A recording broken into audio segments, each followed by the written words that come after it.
In this video, I'm going to show you how to make a box violin and a stick bow. So if you're stuck at home and you don't have an instrument to practice on, I'm going to show you how to make these so that you can still make a lot of progress. So I have sent you a sheet that looks like this. We're going to follow the steps on here. So first, make sure you have all your materials. This one that I'm showing you here is for about a 3-year-old. So if you are in my class at Valley West, you're going to want to make one that's bigger.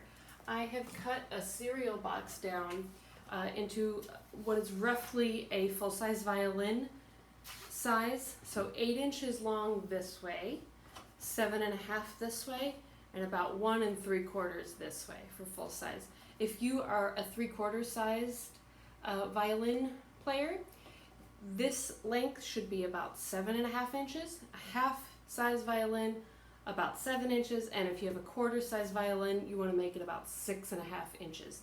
You will also need a ruler or a paint stirrer. This is a paint stirrer that I have. A ruler will work fine. You need some packing tape or duct tape. You'll need a lot of newspaper, wrapping paper, printer paper. The idea is that we need enough to fill up the whole box and have it be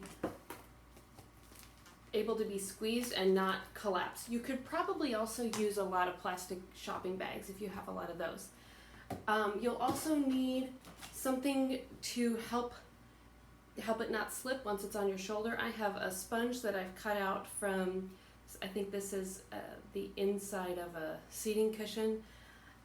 Or you can use contact paper like you would use to line silverware drawers with. And then you'll need some rubber bands. I've got a couple of rubber bands here to hold on the sponge. And you also need a sticker that you like. So to get started, make sure that your dimensions are right on your box. And you're going to take the paint stirrer and tape it inside the box so that it's going to stick out like this. And you'll see on the sheet that I gave you, you want to make it really secure. So I'm using a pretty big piece of tape. I'm going to put it, I'm going to put about 3 on here and then stick it, make sure it's really secure because it's going to take, we're going to sort of press against it when you play the box. Okay, so I've got my 3 pieces of tape. I put it in. I want it to be about in the middle, so it doesn't need to be exact, but we want it to be pretty close.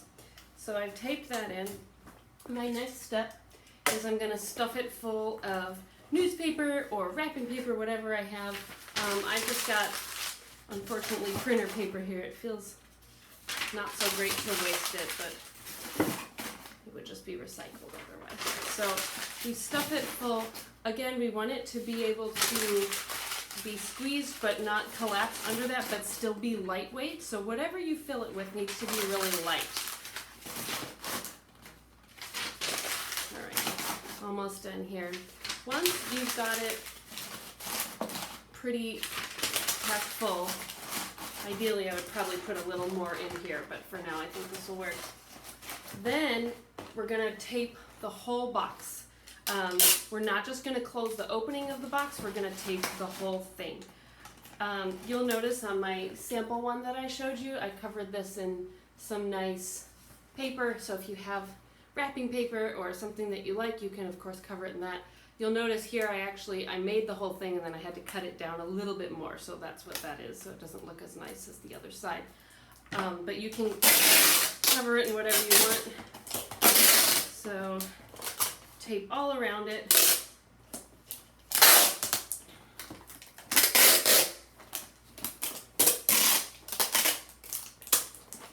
All right. We want it to be really secure and make sure that no parts of it will rip off.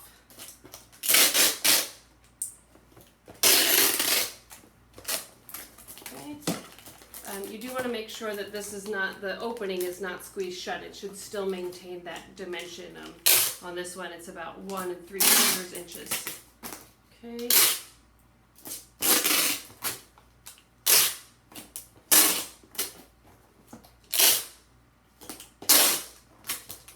Almost done with this box.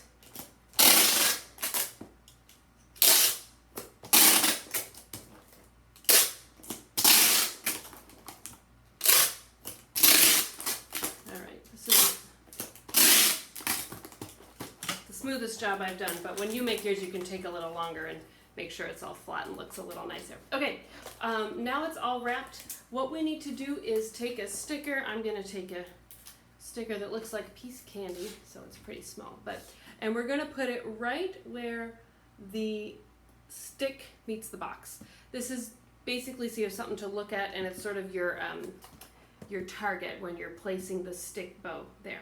Now we need to do the contact paper or the shoulder rest. So if you have a sponge that you're going to use, I would put the rubber bands on either side of the stick.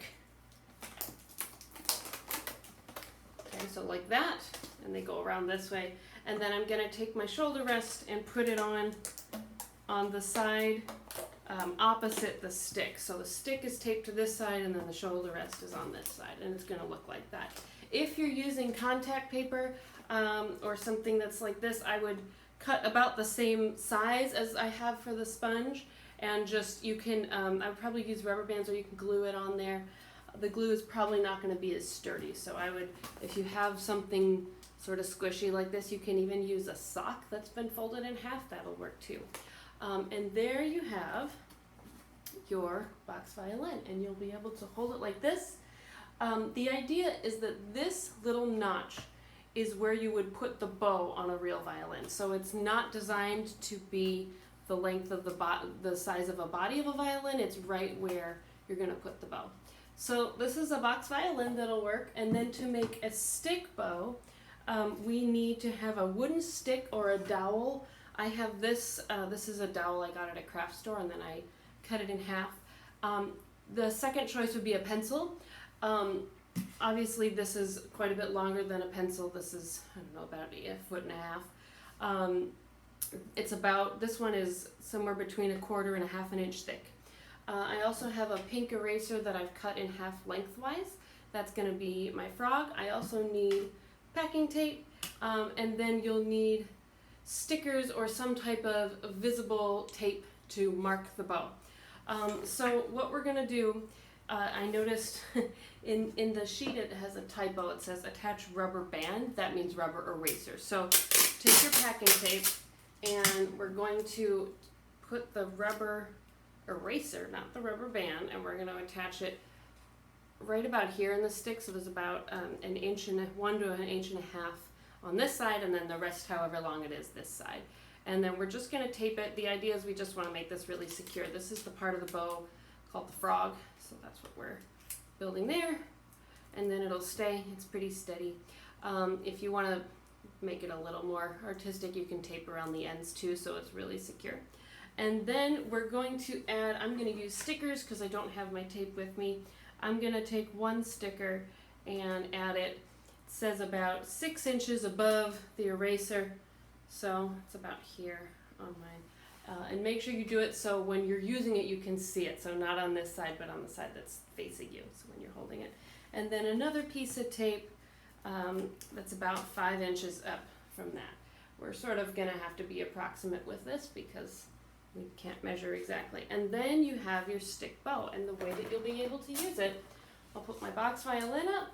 I can make a nice bow hold on my stick bow, and I match my bottom tape to my sticker, and I can actually do my rhythms. And the other thing that you can do is if you want to add, if you have a paint stirrer, it's nice, it has this little notch here. You can actually put little marks for your left hand, so you can actually work on left hand things as well. Notice I have one here and then about 1 inch away these two, and they're pretty close together, so 3 little dots, and I can put down 1, 2, and 3, and I can actually even work on left hand things here. So even though it's not ideal to be stuck at home with no instrument, hopefully this gives you some tools so you can still make some progress.